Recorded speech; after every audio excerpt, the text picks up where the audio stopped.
विज्ञान की क्लास में आपका स्वागत है। कल जो मैं पढ़ा रही थी चैप्टर संसाधन के रूप में लोग, इसमें कल मैंने शकल की कहानी बताई थी कि किस तरह से वो जो है कार्य करता है और उसके घर के सभी लोग कार्य करते हैं।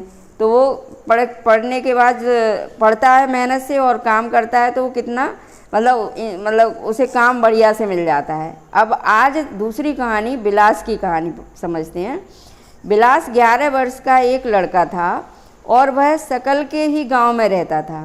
बिलास के पिता महेश एक मछुआरे थे। बिलास जब केवल 2 वर्ष का था तो उसके पिता की मृत्यु हो गई थी।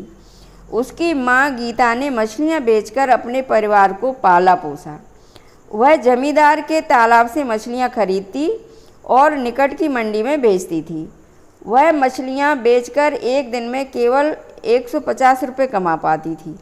बिलास गठिया का रोगी बन गया, यानी इसको गठिया की बीमारी हो गई। उसकी माँ के पास इतने पैसे नहीं थे कि वह उसे किसी डॉक्टर को दिखा पाती। वह स्कूल भी नहीं जा सका।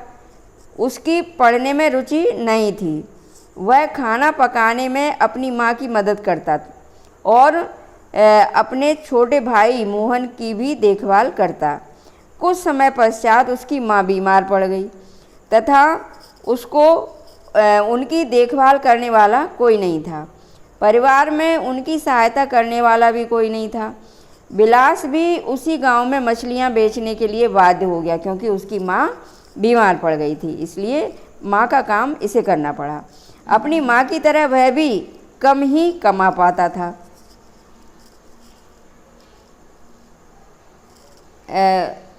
क्या दोनों मित्रों के बीच आप कोई अंतर पाते हैं? मतलब दोनों जो कहानियाँ शकल और बिलास की, इनमें अंतर है। मतलब शकल की पढ़ाई विधिवत हुई लेकिन बिलास नहीं पढ़ पाया, पिता जल्दी ख़त्म हो गए और माँ भी बीमार पड़ गई।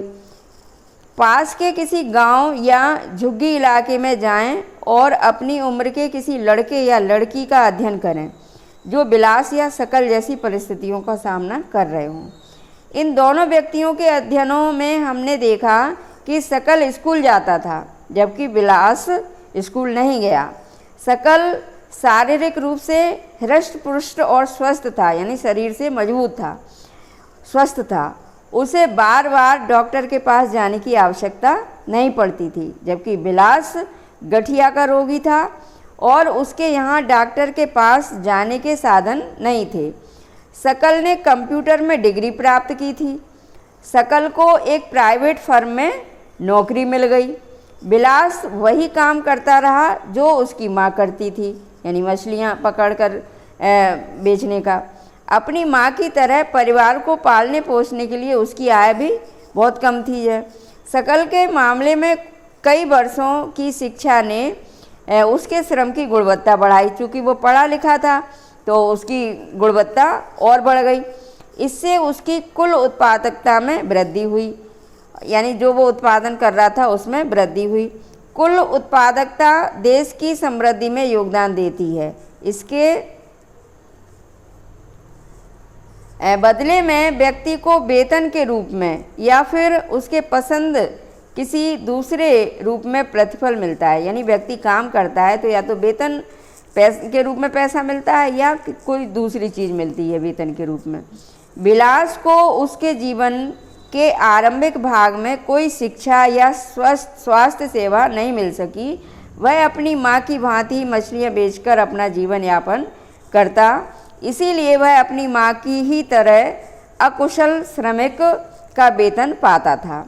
मानव संसाधन में शिक्षा और चिकित्सा सेवा के द्वारा, यानी जो मानव है जो संसाधन के रूप में है, यदि उसके पास उसे शिक्षा मिली है और वो उसे चिकित्सा सुविधा मिली है तो वो स्वस्थ होगा और अच्छा गुणवान होगा, अच्छा काम करने वाला बनेगा। निवेश से भविष्य में उच्च प्रतिफल प्राप्त हो सकते हैं।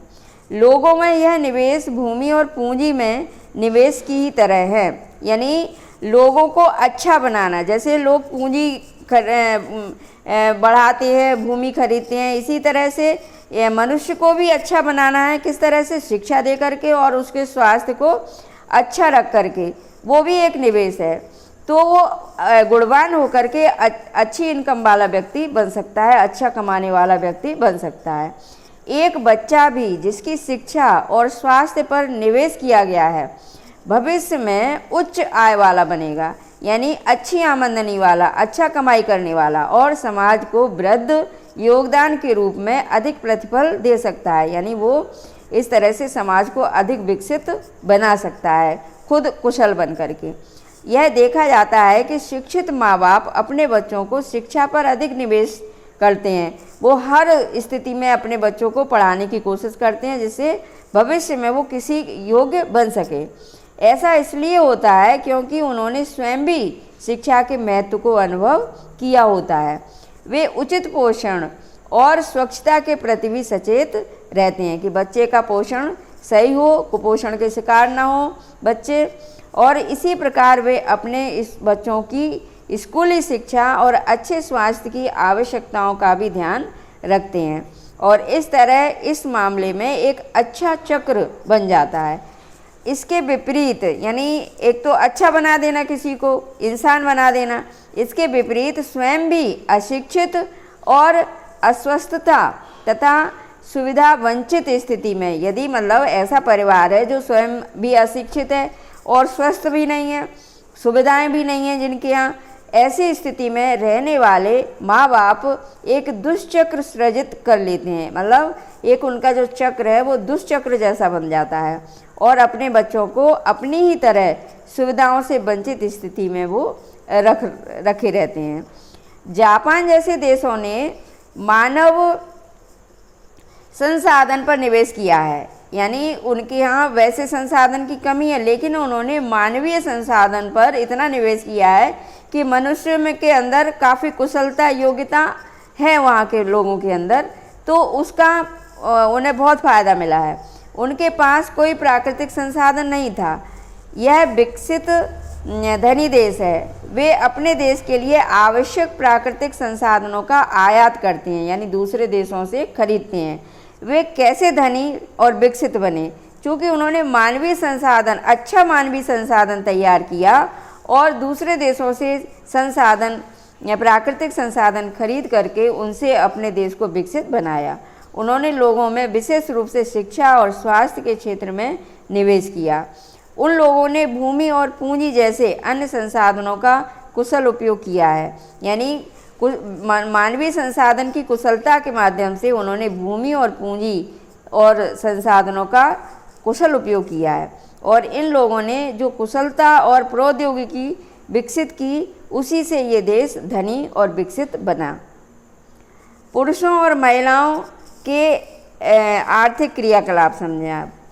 विलास और शकल की तरह लोग विभिन्न क्रियाकलापों में संलग्न हैं, जैसे विलास काम कर रहे हैं और शकल काम कर रहे हैं। हमने देखा कि विलास मछलियां बेचता था और शकल को एक फर्म में नौकरी मिल गई थी। विभिन्न क्रियाकलापों को 3 प्रमुख क्षेत्रकों में प्राथमिक, द्वितीयक और तृतीयक में वर्गीकृत किया गया है, यानी मतलब लोग जहाँ भी काम में लगे हुए हैं उनके काम के हिसाब से 3 क्षेत्रों में बांट दिया गया। प्राथमिक काम में जो लगे हैं वो प्राथमिक में, द्वितीयक काम में लगे हैं द्वितीयक में, और तृतीयक कार्य में लगे हैं वो तृतीयक में। इस तरह से 3 वर्गों में बटे हुए हैं। प्राथमिक क्षेत्र के अंतर्गत आता है कृषि का कार्य, वानिकी यानी वन लगाना, पेड़ पौधे लगाना, पशुपालन का कार्य, मत्स्य पालन का कार्य, मुर्गी पालन और खनन का कार्य, खानों से खनन करके वस्तु मतलब चीज़ें निकालना एवं उत्खनन, ये शामिल हैं। और द्वितीयक क्षेत्रक में विनिर्माण शामिल है, यानी प्राथमिक क्षेत्र से प्राप्त संसाधन से दूसरी चीज़ बनाना। और तृतीयक क्षेत्रक में व्यापार, परिवहन, संचार, बैंकिंग, बीमा, शिक्षा, स्वास्थ्य, पर्यटन, सेवाएं इत्यादि ये चीज़ें शामिल होती हैं तृतीयक क्षेत्रक में। और इस क्षेत्रक में क्रियाकलाप के फलस्वरूप वस्तुओं और सेवाओं का उत्पादन होता है। ये क्रियाकलाप राष्ट्रीय आय में मूल्यवर्धन करते हैं, यानी देश की आमदनी, देश की आय बढ़ाते हैं। ये क्रियाएं आर्थिक क्रियाएं कहलाती हैं। आर्थिक क्रियाओं के 2 भाग होते हैं, आर्थिक क्रियाओं में पहला बाजार क्रियाएं और दूसरा गैर बाजार क्रियाएं। बाजार क्रियाओं में वेतन या लाभ के उद्देश्य से की गई क्रियाओं के लिए पारिश्रमिक का भुगतान किया जाता है, यानी इसमें आपने काम किया और उसके बदले में आपको वेतन मिला। इनमें सरकारी सेवा सहित यानी सरकारी नौकरियां, वस्तु या सेवाओं का उत्पादन, यानी आप कहीं किसी भी कंपनी में काम कर रहे हैं, कोई उत्पादन वाली कारखाने में काम कर रहे हैं, तो उसके बदले में आपको जो वेतन मिले। और गैर बाजार क्रियाओं से अभिप्राय स्व उपभोग के लिए उत्पादन, यानी अपने उपभोग के लिए उत्पादन करना। इनमें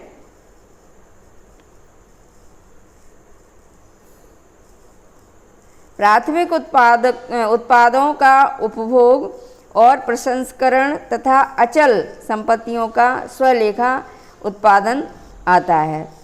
अब देखिए, ऐतिहासिक और सांस्कृतिक कारणों से परिवार में महिलाओं और पुरुषों के बीच श्रम का विभाजन होता है, यानी ऐतिहासिक और सांस्कृतिक कारणों के हिसाब से आमतौर पर महिलाएं घर का कामकाज देखती हैं, ये ऐतिहासिक बंटवारा है, और पुरुष खेतों में काम करते हैं। अब शकल की माँ शीला खाना पकाती है, बर्तन साफ करती है, कपड़े धोती है, घर की सफाई करती है और अपने बच्चों की देखभाल करती है। शकल के पिताजी बूटा खेतों में काम करते हैं, उपज को बाजार में बेचते हैं और परिवार के लिए धन कमाते हैं। शीला परिवार के पालन पोषण के लिए जो सेवाएं प्रदान करती है उसके लिए उसे कोई भुगतान नहीं मिलता, यानी घर में महिला जो काम करती है उसके बदले में उसे कोई वेतन नहीं मिलता। बूटा धन कमाता है जिसे वह परिवार के पालन पोषण पर खर्च करता है। परिवार के लिए दी गई सेवाओं के बदले महिलाओं को भुगतान नहीं मिलता, उनकी सेवाओं को राष्ट्रीय आय में नहीं जोड़ा जाता। बिलास की माँ गीता मछली बेचकर आय कमाती थी, इस तरह महिलाओं को उनकी सेवाओं के लिए तब भुगतान किया जाता है जब वो कोई श्रम बाजार में प्रवेश करती हैं, यानी बाजार में यानी वो घर से निकल के काम करती हैं, तब उनको वेतन मिलता है। पुरुष सहयोगी की ही तरह उनकी आय और उनकी शिक्षा और कौशल के आधार पर निर्धारित की जाती है। शिक्षा व्यक्ति के उपलब्ध आर्थिक अवसरों के बेहतर उपयोग में सहायता करती है। शिक्षा और कौशल बाजार में किसी व्यक्ति की आय के प्रमुख निर्धारक हैं, यानी व्यक्ति यदि शिक्षित है और योग्य है तो उसको उसी हिसाब से काम मिलेगा, ज़्यादा वेतन वाला काम मिलेगा, और यदि वो पढ़ा लिखा नहीं है, ज़्यादा कुशल नहीं है काम करने में तो उसे उतना अच्छा काम नहीं मिलेगा, यानी कम वेतन वाला काम मिलेगा। अधिकांश महिलाओं के पास बहुत कम शिक्षा और निम्न कौशल स्तर है। पुरुषों की अपेक्षा महिलाओं को कम पारिश्रमिक दिया जाता है। अधिकतर महिलाएं वहाँ काम करती हैं जहाँ नौकरी की सुरक्षा नहीं होती है, यानी मतलब कोई परमानेंट नौकरी नहीं है कि सुरक्षित नौकरियों के सुरक्षित वेतनों के इतना उन्हें मिलेगा। कानूनी सुरक्षा का अभाव है। अनियमित रोजगार, यानी काम मिल गया तो कर लिया, नहीं मिला तो मतलब बेकार बैठे हैं। और निम्न आय इस क्षेत्र की विशेषताएं हैं। इस क्षेत्र में प्रसूति अवकाश, शिशु देखभाल और अन्य सामाजिक सुरक्षा तंत्र जैसी सुविधाएं भी नहीं मिलती हैं, उपलब्ध नहीं होती हैं। तथापि उच्च शिक्षा और उच्च कौशल वाली महिलाओं को पुरुषों के बराबर वेतन मिलता है, यानी जो महिलाएं उच्च शिक्षित हैं, कुशल हैं, तो उन्हें पुरुषों के बराबर वेतन मिलता है। संगठित क्षेत्र में शिक्षण और चिकित्सा उन्हें सबसे अधिक आकर्षित करते हैं। कुछ महिलाओं ने सामान्य नौकरियों के अलावा प्रशासनिक और अन्य सेवाओं में प्रवेश किया है, यानी महिलाओं ने भी पुरुषों की तरह प्रशासनिक सेवाएं और अन्य भी सेवाएं, मतलब अन्य नौकरियां भी कर रही हैं, जिनमें वैज्ञानिक और प्रौद्योगिकी सेवा के उच्च स्तर की आवश्यकता पड़ती है।